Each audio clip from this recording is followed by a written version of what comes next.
Best of 2021, seconde partie pour l'émission 85 de Jaf ta mère, avec en fin d'émission des extraits des 2 numéros spéciaux qui ont été faits pour remplacer les permanences, avec les conseils pour les parents, les pères qui n'arrivent pas à voir leurs enfants dans les situations les plus compliquées. En attendant, voici donc la seconde partie des invités que nous avons eus en 2021 sur Jaf ta mère, RLP 102.3. RLP. Radio libre en Périgord. Juin 2021, émission numéro 60 avec Véronique Gentreyer, présidente de l'association Planète Enfants et Développement, qui intervient dans la famille dans plusieurs endroits du monde, en Asie et en Afrique, avec donc une conversation sur les différences de la cellule familiale entre les divers continents, les diverses cultures. RLP 102.3, aujourd'hui avec Véronique Gentreyer, directrice de l'association Planète Enfants et Développement. Véronique, vous êtes avec nous ? Oui, je suis avec vous. Oui, super, tout fonctionne, c'est merveilleux, les miracles de la technique. Alors, est-ce que vous pourriez, s'il vous plaît, vous présenter, nous dire quelle est votre association et ce que vous faites exactement ? Dites-nous. Alors, je suis donc Véronique Gentreyer, la directrice de l'association Planète Enfants et Développement. Planète Enfants et Développement, c'est une association qui a été créée à peu près il y a 37 ans pour répondre aux besoins prioritaires des enfants et en particulier plus récemment des tout petits, puisque nous travaillons essentiellement avec les enfants de 0 à 6 ans. En fait, comme on le sait, les 6 premières années de la vie sont censées être les plus importantes, sont dites les plus importantes, et donc nous adressons cette problématique pour faire en sorte que les enfants puissent grandir dans un environnement qui soit protecteur et propice à leur développement.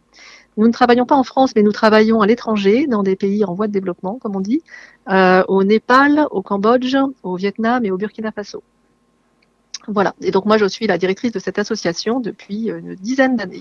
Donc aujourd'hui, vous travaillez dans quel pays, en fait, sur la planète, précisément ? Donc nous sommes en Asie essentiellement, puisque nous sommes même nés au Cambodge.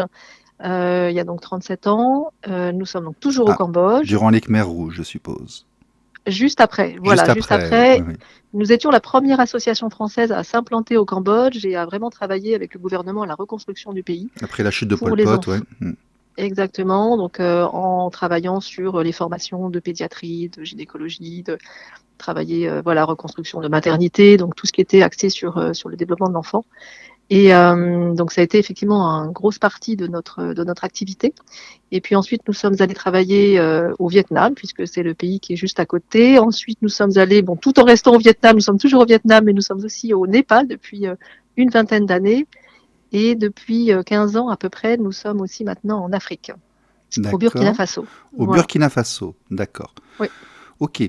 Et donc, je suppose que vous avez vraiment une vision de la structure familiale, de la famille, des besoins de l'enfance dans ces pays. Là, on se place dans des cultures très différentes de nos civilisations occidentales. Comment intervenir ? RLP. Radio libre en Périgord.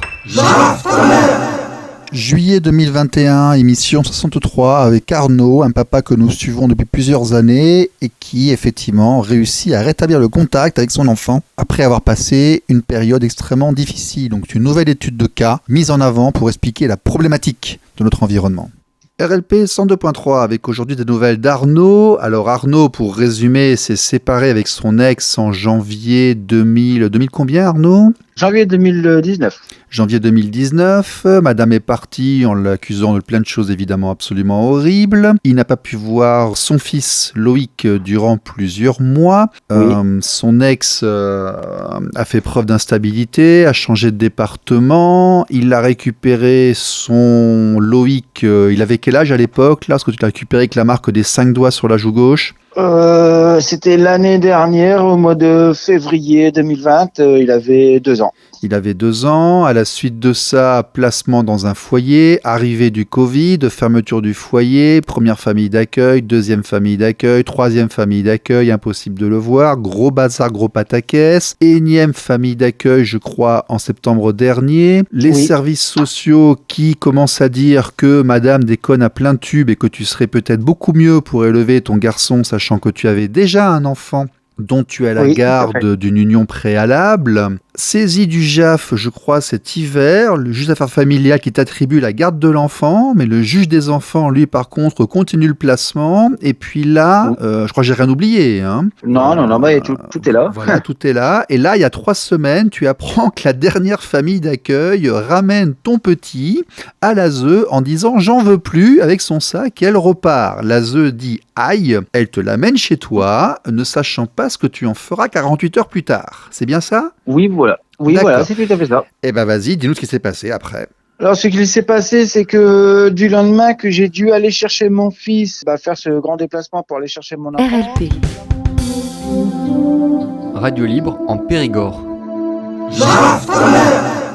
9 juillet, émission 64 avec Agnès Smith, afin de parler de la CAF et des locataires uniques, une problématique du Code de la sécurité sociale qui touche à la fois les pères et les mères des couples séparés. RLP 102.3 aujourd'hui avec Agnès Smith de l'association Égalité des droits des parents. Nous allons parler aujourd'hui du problème de l'allocataire unique pour la CAF dans les cas de séparation et notamment de résidence alternée. Agnès, vous êtes avec nous ?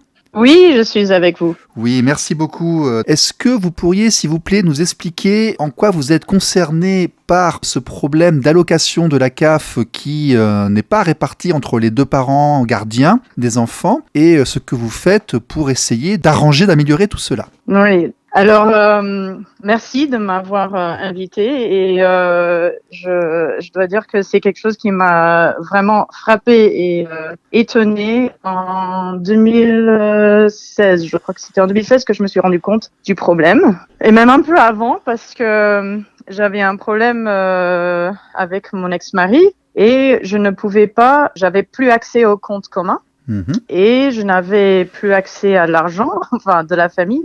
Et j'étais mère au foyer. Et en fait, je pensais quand même que la CAF, l'argent de la CAF, ça revenait aux 2. Et au final, la CAF m'a dit non, vous pouvez pas créer un compte parce que vous êtes dans le même foyer. Donc, vous devez sortir. Non, alors pour résumer, vous étiez donc mariée ? J'étais mariée. Avec combien d'enfants ? RLP. Radio libre en Périgord. Juillet 2021, émission 65 et 66 avec Monsieur Méoni de Père pour Toujours Genève, une association suisse de défense des droits des pères où nous allons, durant 2 émissions, comparer la situation entre la Suisse et la France dans cette problématique familiale. RLP 102.3, aujourd'hui avec Vincent Méoni. Vincent Méoni est l'animateur de la page Facebook de l'association Père pour Toujours Genève, une association suisse. Vincent, vous êtes là ? Oui, je suis là. Merci Stéphane de m'accueillir dans votre émission. Merci beaucoup à vous d'être venu discuter avec nous. Alors, qu'est-ce que Père pour Toujours Genève ? Qu'est-ce que vous faites ? Présentez-vous un petit peu, s'il vous plaît. Avec plaisir. Père pour Toujours Genève est une association genevoise, donc suisse, qui a un petit peu plus de 15 ans et qui s'est fixé 2 missions. La première, c'est de venir en aide par notre permanence aux papas qui nous contactent et qui souffrent d'une situation de séparation. En général, c'est au moment où la séparation intervient entre les parents et puis ils s'aperçoivent de tout le poids de la difficulté qu'ils rencontrent pour maintenir un lien égalitaire avec leurs enfants. Et la deuxième mission de Père pour Toujours Genève, c'est d'essayer de changer les mentalités. Donc nous avons à la fois un site internet, une page Facebook, comme vous l'avez mentionné, mais aussi nous avons des liens avec les entités administratives sur le canton. De temps en temps, on nous sollicite et on peut être amené à intervenir, comme nous l'avons fait il y a quelque temps, au Grand Conseil, c'est-à-dire au Parlement genevois. Voici nos 2 missions. RLP. Radio libre en Périgord. Septembre 2021, émission 68 et 69 avec Agnès Naudin, auteure, capitaine de police, qui a travaillé dans une brigade de protection de la famille avec plusieurs ouvrages dont vous avez certainement entendu parler dans les médias mainstream.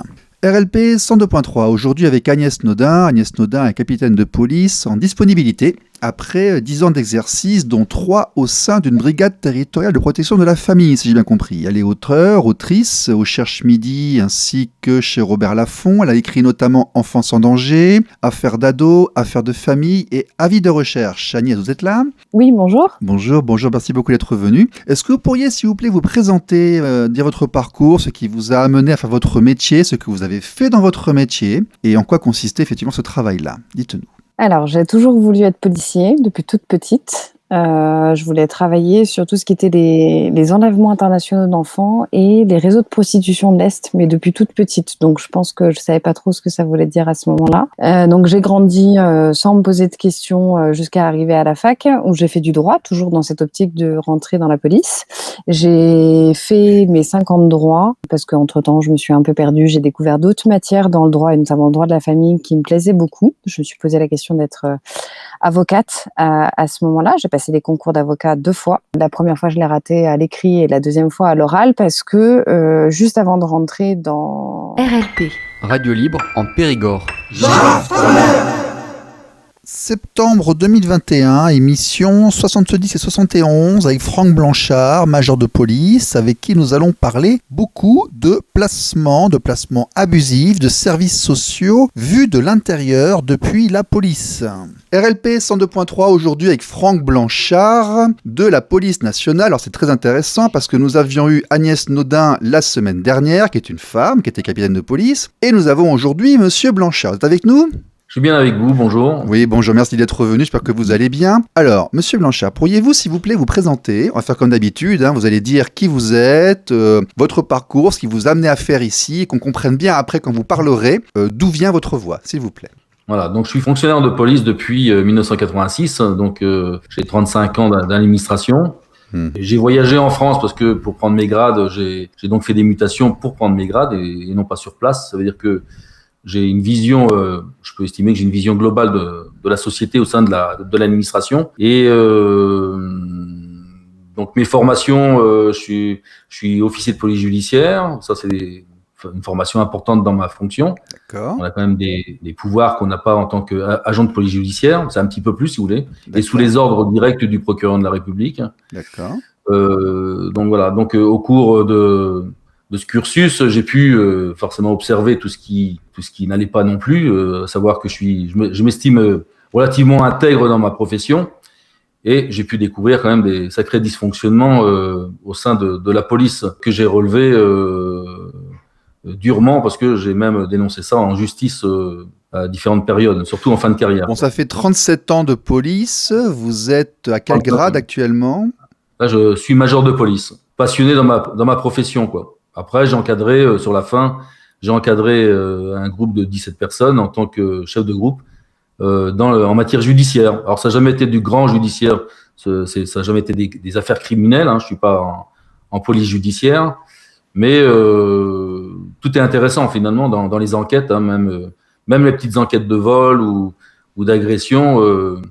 L'intérêt, c'est toujours de trouver le mis en cause, quoi. Par contre, ce qui nous intéressait, nous, c'est que vous avez plusieurs dizaines d'années de pratique, que vous avez été au contact de la population, si j'ai bien compris, vous étiez vraiment au contact, vous n'étiez pas dans un bureau administratif, vous étiez au contact. Vous avez forcément été confronté aux affaires familiales, à la protection de l'enfance, au divorce, aux enlèvements d'enfants, etc. Ça faisait partie de votre travail. J'ai jamais fait partie d'une brigade de mineurs, par exemple, où j'aurais été confronté réellement à ces soucis de famille. Ou de protection de la famille, oui, d'accord. Voilà. Donc, directement, non, j'ai pas été confronté à ça, mais forcément, je suis intervenu sur des différents familiaux en pleine nuit, des enfants désœuvrés, plein de choses qui m'ont quand même marqué tout le long du parcours. Et puis les gens qui viennent au guichet porter plainte pour telle ou telle chose. Oui, bien sûr, les services des plaintes, j'ai fait partie à différents endroits. Radio Libre en Périgord. Octobre 2021, avec 3 émissions, 73, 74, 75, avec le docteur Joël Monzé de Québec, docteur en neurosciences, une sommité internationale avec qui nous verrons des points extrêmement intéressants sur le développement du cerveau de l'enfant. RLP 102.3, aujourd'hui avec Joël Monzé. Joël Monzé, monsieur Monzé, est docteur en neurosciences, a commis une dizaine d'ouvrages et s'intéresse beaucoup à la recherche fondamentale sur l'enfance, la petite enfance, l'adolescence et le développement humain, si j'ai bien compris. Docteur, bonjour, vous allez bien ? Bien, et vous-même ? Oui, très bien, merci beaucoup. Alors, je vais vous demander de vous présenter, d'indiquer votre parcours, votre expertise, de dire qui vous êtes, afin par la suite, pour les questions, que nous comprenions bien l'origine de votre voix, dans quel cadre vous vous exprimez et vraiment qui vous êtes pour répondre à ces questions. Ok, alors si j'utilise en fait des mots plus habituels en France, j'ai fait un bachelor en pédagogie à la base. J'ai enseigné pendant quelques années. Pendant ce temps-là, j'ai fait un premier master en psychomotricité, qui est une technique d'intervention qui est très connue dans le domaine en France et en Belgique notamment. Et puis, durant ce master-là, j'ai eu des contacts parce que je cherchais de meilleures connaissances en neurosciences parce que les jeunes, les enfants et les ados avec lesquels je travaillais étaient aux prises avec de très grands troubles. Donc, il y avait de multiples handicaps et ma connaissance en psychologie ou ma connaissance en pédagogie était bien établie. Mais je me rendais compte que pour vraiment répondre en fait aux besoins de ces jeunes-là, j'avais besoin d'aller chercher un autre bagage que simplement l'évaluation des déficits dans lesquels eux étaient plongés à cause des différents handicaps qui perturbaient leur développement ou leur vie tout court. Donc j'ai fait un premier stage en fait dans un laboratoire à l'université de Sherbrooke au Québec, au Canada.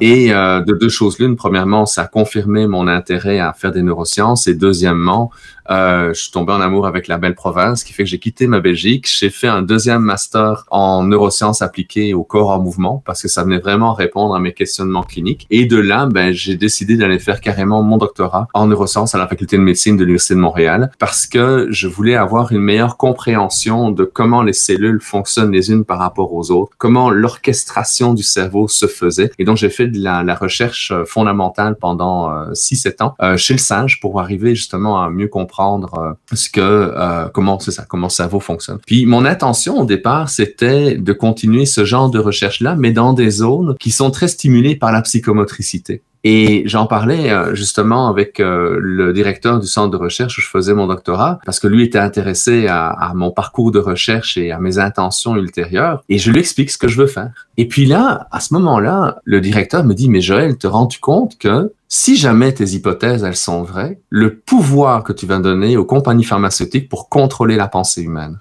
Et ma carrière de chercheur a été à ce moment-là vraiment bouleversée parce que je ne pouvais plus faire ce genre de choses-là. Alors, il restait éventuellement faire de l'imagerie cérébrale, mais l'imagerie cérébrale, elle est très... vous savez, les noyaux dans lesquels moi j'ai fait des enregistrements chez Message pendant plusieurs années, on ne les voyait même pas en imagerie cérébrale. Pourtant, tout notre corps est représenté là-dedans. Donc, il y avait une première problématique d'ordre technologique et on n'est pas plus loin 20 ans plus tard, en fait, à ce niveau-là. Et la deuxième problématique, c'était la problématique de l'éthique. À quel moment est-ce qu'un chercheur franchit une limite qui devrait ne pas être franchie pour le bien de l'humanité? Et il y a un épisode de Tintin que vous connaissez peut-être, j'ai oublié de dire tout à l'heure que j'étais d'origine belge, donc pour moi l'univers de la bande dessinée fait partie de ma culture depuis ma tendre enfance, et dans l'affaire Tournesol, quand Tournesol se rend compte que sa découverte peut amener exactement l'inverse de ce que lui voudrait faire, lui au départ il est dans le plaisir de découvrir des technologies, mais il se rend compte que l'Empire Bordure veut l'utiliser comme une arme, eh bien, il va détruire son microfilm. Donc, quelque part, il y a des gens, puis je pense que j'étais beaucoup aussi inspiré par des gens comme Jacques Testard et comme d'autres chercheurs qui se sont posés des questions sur les aspects de l'éthique. Et donc, c'est là que, par la suite, j'ai fait un postdoctorat en éthique clinique pour essayer de bien comprendre justement tous nos enjeux par rapport aux médicaments, par rapport aux diagnostics psychiatriques et autres. Et c'est là que, bon an, mal an, j'ai développé une expertise qui, à la fois je suis un clinicien, donc je fais de la psychothérapie de manière régulière. Je fais beaucoup de formations de gens qui sont cliniciens ou qui sont éducateurs, mais j'ai écrit aussi des livres, comme vous le disiez tout à l'heure, aussi bien dans le développement de l'enfant et le développement de l'adolescent, le développement de la personne, mais également des réflexions sur notre rapport à la science et notre rapport en fait aux médicaments et à l'origine justement des processus justement des compréhensions de l'être humain. Donc vous mêlez en fait la psychologie, c'est-à-dire l'étude des fonctionnements internes, à l'aspect clinique et médical cellulaire du cerveau. C'est bien ça, j'ai bien compris ? Oui, tout à fait. Et c'est pendant longtemps, j'ai fait des allers-retours entre qu'est-ce qu'on connaît de la science, qu'est-ce qu'on voit en clinique, qu'est-ce qu'on voit en clinique, et qu'est-ce que la Radio science libre peut nous en aider. Périgord. Novembre 2021, émission 79 avec Roxane Chaffei et Cyprine des Mamans Louves.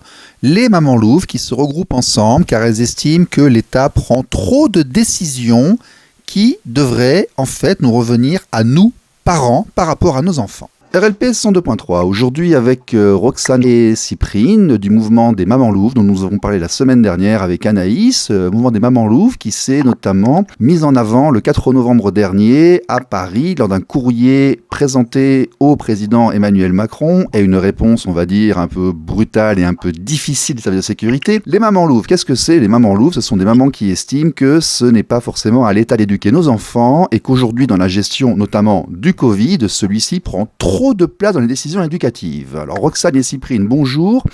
Merci d'être revenus. Déjà, est-ce que c'est bien ça? Est-ce que j'ai bien posé le cadre? Est-ce que j'ai bien défini ce que vous faites? Oui, c'est pas mal, c'est un bon début.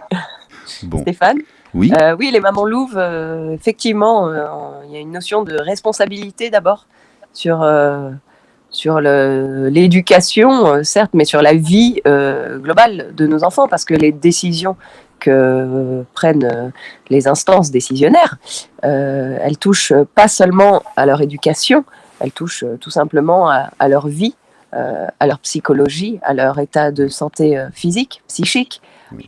et du coup à leur futur aussi. Donc nous, oui, ce qu'on demande en tant que maman louve, alors bien sûr, encore une fois, on va le répéter, on n'exclut absolument pas les papas dans l'autorité parentale. Nous, on a voulu créer un mouvement fort, Oui, c'est médiatique. comme nous, on se bat pour nos enfants, mais vous le faites avec la voix des mamans. Mais je veux dire, c'est exactement ça. D'accord, ouais, je comprends. Et clairement, on a décidé qu'on allait réexpliquer en fait à nos instances décisionnaires que nous sommes, nous, parents, donc nous, mamans en l'occurrence, les mieux placés pour savoir ce qui est bon pour eux, et qu'à ce titre, il est nécessaire de nous consulter avant toute prise de décision pour nos enfants, parce que clairement, nous avons été écartés de toutes les décisions. On n'a pas eu notre mot à dire. Et même quand on a été contesté, on nous a fermé la porte. RLP. Radio libre en Périgord. Novembre 2021 et les émissions 80 et 81 pour l'ouvrage Un parricide ordinaire d'Ambroise Debussy. Une interview qui nous permettra de creuser les problématiques des magistrats, de la justice familiale, des statistiques en deux parties. RLP 102.3 aujourd'hui avec Ambroise Debussy. Ambroise Debussy est l'auteur du livre Un parricide ordinaire aux éditions NCB. Alors, Un parricide ordinaire nous raconte l'histoire de Geoffroy, un avocat d'affaires qui, après plusieurs expériences sentimentales, des mariages, des enfants, se retrouve devant la machine à broyer de la justice familiale. Et ce livre est une plongée dans les affaires d'avocats, les méandres des tribunaux, avec en même temps une très grande tristesse et d'énormes éclats de rire. C'est un livre que j'ai beaucoup aimé, que j'ai dévoré, qui fait 440 pages, qui a été écrit avec grand talent, même si parfois il faut réussir à rebondir d'une époque à l'autre dans la construction temporelle de l'ouvrage, mais du départ à la fin, tous ceux qui ont été concernés par notre environnement auront un très très grand plaisir à lire cet ouvrage. Ambroise, vous êtes avec nous ? Je suis là, je vous remercie pour ces gentilles paroles. Oui, écoutez, merci beaucoup d'être revenu et merci beaucoup d'avoir commis cet ouvrage parce que je vous assure, il a bercé quand même plusieurs de mes heures et il y a des moments vraiment de gloire dont nous allons parler ensemble sans dévoiler effectivement trop l'intrigue et le dénouement, mais bon. Alors déjà, vous en tant qu'auteur, parlez-nous de ce livre, Un parricide ordinaire, pourquoi, qu'est-ce qu'il y a dedans, présentez votre ouvrage. Alors la chose est compliquée, c'est un travail de longue haleine qui m'a occupé plusieurs années au sortir effectivement d'une expérience personnelle devant la justice aux affaires familiales. Et j'ai voulu, après avoir pris un petit peu de recul, après avoir laissé s'écouler un petit peu de temps avec ce qui m'était arrivé, porter la voix de ses parents, pas forcément des pères, même si majoritairement ce sont souvent des pères, porter la voix de ses parents qui sont évincés du jour au lendemain de la vie de leurs enfants. Et comment est-ce qu'ils font? Quels sont les moyens à leur disposition pour essayer de se battre, de rebondir, pour eux, pour préserver la relation qu'ils peuvent avoir avec leurs enfants, mais aussi pour leurs enfants, pour qu'ils ne soient pas privés de l'un de leurs deux parents suite à une décision de justice qu'ils vivent comme un drame et vis-à-vis de laquelle il faut qu'ils composent, face à laquelle ils doivent se relever, avec laquelle ils doivent vivre, leurs enfants aussi, et comment faire quand effectivement, vous avez dit, on est pris dans une machine qui nous dépasse, quand on laisse s'échapper la maîtrise de notre vie quotidienne, de notre relation avec nos enfants, de l'éducation de ceux-ci. Comment on fait pour s'en relever? Comment on fait pour se battre pour eux? Et est-ce qu'on peut gagner dans cette machine, effectivement, qui a un pilote? C'est une vraie question, je n'en sais rien. Mais qui en tout cas a des trajectoires parfois un petit peu... Radio Libre en Périgord. Nous aurions pu également parler des émissions avec Thierry Berger, émission 76-77, où nous parlons de ses ouvrages et de la proposition de loi qui malheureusement ne sera pas disputée, débattue en février prochain. Nous aurions pu également parler de la marche des pères, de la retransmission des podcasts effectués avec M. Claude Néris, tels que Justice et Subjectivité, ou de Christina Forest, avec son association qui promeut la conciliation et la communication positive, ainsi que l'association de convention de séparation parentale. Notre ami maître Nathanaël Master, qui avait démarré l'année avec nous et qui est revenu ensuite parler du projet de loi GPA-PMA. Monsieur Thierry Lavergne, pédopsychiatre et psychanalyste qui régulièrement nous éclaire sur nos tâches éducatives, ainsi que maître Aubéry Salcroix qui était venu régulièrement nous parler de tel ou tel projet de loi ou débat qui concerne la petite enfance. Pour terminer ces deux best-of, nous allons passer un extrait des conseils aux parents qui ne peuvent pas voir leurs enfants parce qu'ils sont en plein dans le feu et les situations conflictuelles, mais pour avoir vraiment toute l'étendue de ce travail qui était auparavant effectué en permanence, nous vous renvoyons sur Internet, YouTube, Jaftamer numéro 50 et numéro 51, Stéphane, 50 l'étude de cas, 51 les conseils, Stéphane du blog C'est mon papa. Non, ce n'est pas moi, c'en est un autre, mais vous inquiétez pas, ils sont assez nombreux et cette discussion que nous avons eue ensemble reprend énormément de problématiques que nous avons déjà entendues dans les permanences, que ce soit celles que j'ai faites moi-même chez SOS Papa à Paris à l'époque où j'y allais encore un peu, ou alors celles que nous trouvions à Périgueux dans la maison des associations à l'époque où les permanences étaient encore ouvertes. Et ben écoutez, quand ça se passe mal, c'est ça qui se disait et c'est comme ça qu'on les conseillait. Voilà, portez-vous bien, à bientôt en 2022 pour une nouvelle série. On va commencer très fort avec un auteur qui a vendu plus de 5 millions d'ouvrages et qui nous expliquera l'incidence de l'anthropologie, de notre historique jusqu'aux primates dans les rapports hommes-femmes que nous avons encore au jour d'aujourd'hui. Voilà, bye bye. Alors, il faut faire attention parce que ce genre de choses, généralement, ça vient avec un gros pack. Ça s'appelle problème de travail, soucis de santé, dépression nerveuse, problèmes sociaux. Il y a un peu tout qui vient. Donc, il faut pas tomber malade. Il faut pas perdre son boulot. Il faut pas que. Et puis, il faut protéger les gosses. Les enfants, c'est Walt Disney, tu vois. En fait, les enfants sont moins malheureux que toi. Les enfants seront malheureux s'ils te voient toi malheureux, tu vois. Et très souvent, les enfants, lors des passages de bras, qui se cramponnent aux parents, c'est parce qu'ils sentent que le père ou la mère, en fait, elle est pas bien. Donc, il faut faire super attention à protéger les gamins. Les gamins sont pas responsables de ça. Les gamins, ils sont au chaud, ils ont à manger, ils ont de la chaleur. Il faut faire attention à ça. Il faut, tu vois, c'est toi qui souffre le plus en ce moment. Donc, il va falloir que tu te protèges aussi, que tu protèges ton boulot, ta société. C'est pas maintenant qu'il faut fermer. C'est pas une bonne idée parce que tes gamins, ils auront besoin de toi. Et puis, il faut que tu gardes accès à eux. Il faut que tu gardes accès à eux. Et malheureusement, garder l'accès à eux, ça veut dire réussir à rester à proximité jusqu'à qu'ils grandissent. Là, bon, la petite a 4 ans, donc ça va être compliqué. Mais dès qu'elle aura 5 ou 6 ans, tu demanderas un mercredi sur 2. Tu vois. Alors ça, j'ai déjà demandé, mais ça a été refusé. C'est trop tôt. C'est trop tôt parce que tu vas rentrer dans un rythme lent. Tu vas rentrer dans un rythme lent de une demande par an. Tu vois. Il faut pas rentrer plus vite. Et ils vont tous essayer de faire que les pressions redescendent. Je n'ai pas de solution. Enfin, la solution rapide n'existe pas. Elle n'existe pas. Voilà. Une demande d'audience, c'est moi. Dès que je déménage, dès que cette maison est vendue, que je déménage là-bas, je demande tout de suite. Je fais toujours tout de suite une demande. Ouais, parce qu'il y a une modification des conditions. Mais pour faire la demande, il va falloir réussir. Tu sais, si jamais en face, ils arrivent en disant « Ouais, Dada, il a fait ci, il a fait ça », t'as aucune chance, tu vois. T'as compris ça, tu l'as vu ça. Donc il faut réussir Oui, à faire tes mais demandes. c'est pas Non, grave, je le ferai quand même. Et, je peux comprends, pas, voilà. je comprends. Mais après, si tu as une façon de le faire, il faut réussir à atténuer tout ça. Il faut réussir à atténuer tout ça. Le meilleur papier que tu peux obtenir, c'est que c'est madame qui vit mal la séparation. Alors que toi, t'es super zen, t'es super disponible, tu proposes ton aide, t'es un mec cool, tu vois ce que je veux dire. Ça, c'est le meilleur papier que tu puisses obtenir.